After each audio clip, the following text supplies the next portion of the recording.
So how's your imagination doing this week? Is your imagination in gear? Is it up and running? Is it full speed? Are you dreaming of everything that you could be, that you could do, the things, ways that you could express yourself?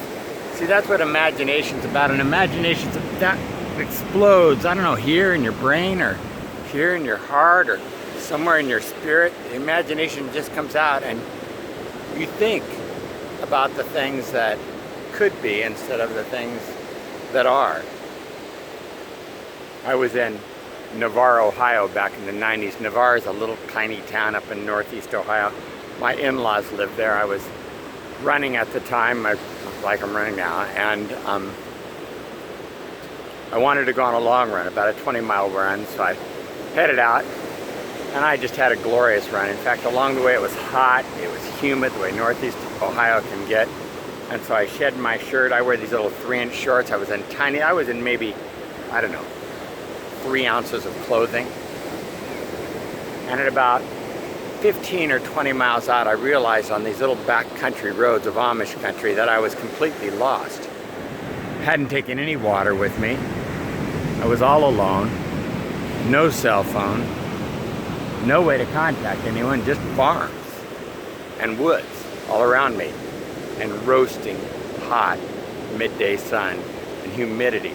I had already sweat it all out. I thought, well, what am I going to do? I started looking along the little road line and I found berry bushes, so I started digging through the berries and I started eating berries until my hands were red, until my face was red, and then I'd run a while hoping I'd find a spot to turn, a spot that was going to somehow lead back to wherever town might be, and Navarre is a little tiny spot anyway. And a guy in a red truck came up. Amish vehicles had gone by, they were pulled by horses, but a guy in a red pickup truck came up and said, "You all right, buddy?" I said, "Could you point me towards Navarre?" He said, "Well, which end of Navarre?" And I said, "I don't know." I said, "My in-laws are staying there." He said, "Well, jump in the truck. I can give you a ride back to Navarre. Maybe you'll remember where they're at." Jumped in the truck. We started heading back. He asked me about my hands. I said, well, I needed some kind of liquid. I started eating berries. He asked me where I was from. Told him I was from California. He said that explained a lot. We had a great conversation. He asked me where I was going. I said, well, Navarre. He said, well, I said, it's somewhere near a bakery. There's a great big landmark bakery in Navarre. So he dropped me off from the bakery and I was able to find my way back. I've thought about that run more times than I can consider. I've learned, for one thing, something I already knew at that point, that when you're traveling, you always travel the most boring runs when you're running. You go straight out, you come straight back. You go straight out, you come straight back, because if you go out and take that cool trail that just might go out to nowhere, you might find yourself at the end of nowhere and find yourself not being able to find the way home. But out of it comes the imaginings, the things of imagining, maybe I'm going to get caught by someone, get buried in this field. Maybe I'm just going to find enough strength from these berries that I'll be able to run hard. Maybe this next little turn, if I just take this next little turn, it'll be just right. Your imagination can take you in so many places if you'll only allow it to. But sometimes our imagination, without any kind of focus, without any kind of channeling, can get completely lost. I'm running today without a watch. That's really unusual for me. I run with heart rate monitors, with GPSs, with watches, with all kinds of stuff, and all kinds of stupid stuff. Across the years, I've worked so hard on my times to get my times faster, but I'm running without a watch today in honor of Dr. Frank Mesa, who killed himself yesterday in Los Angeles, jumped off a bridge. It was found out that he was cheating on his times on the marathon. 70 years old, and he was suddenly running times that a 70-year-old had never run before. And so they went back, they started investigating, and they found out that here this man who had given his life in service to the community, given his life as a coach, given his life in building running groups, had ended up been cheating just to get a faster time, and he couldn't explain why. So he killed himself now with there being no answer to the whole crisis. But I thought about the sadness in it. I know what it's like to sit and with my imagine to go over running times and look at mile marks for 26 miles on a marathon every single day, not for days or weeks, but for months as I prepare for a marathon, thinking I need to hit this time, I need to hit this time, till you write on your body so you can see your times all the way through. Because your imagination has you crossing that finish line at an exact time, and for whatever reason,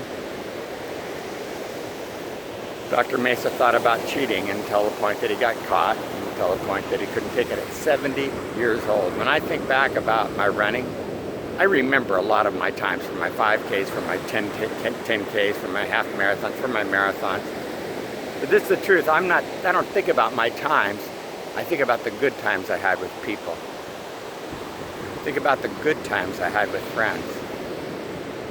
If you want to stretch your imagination, take off your watch, head out a road, risk getting lost, and if you really want to get better at running, don't worry so much about the time that you finish the race in, but instead worry about the time that you have with the people that you're running with. It's so much more important at the end of the day. In fact, without the people around you, it's impossible, and I literally mean that, impossible, to be the miracle.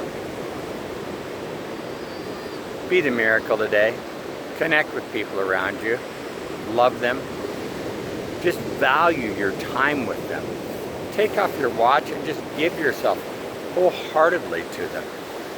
Don't worry about what moment you're going to finish in or how well you do, but instead just give yourself completely to it, because it'll be the moments like a guy in a red pickup truck finding you half naked on the side of the road eating berries, taking you home, that you'll remember at the end of the day, someday when you're an old man like me. You'll remember the times spent with people, the times of great value in your life, and your imagination will expand as you look at strangers and think, maybe these strangers could be people that I spend time with and become my friends. God bless you. Have a fantastic day. Hey, be the miracle today in everything you say and do. If you haven't taken the time to subscribe or to share, take the time to subscribe and to share. I'm leaving in the next 2 days for Kenya. I want to take you with me. I'm going to be doing my Motivated in 2 minutes every day but Monday. God bless you. Have a fantastic day. I look forward to seeing you from Kickstart. Well, you seeing me. I won't be seeing you. I look forward to seeing my sister and brother-in-law, my nephew, though. Take care.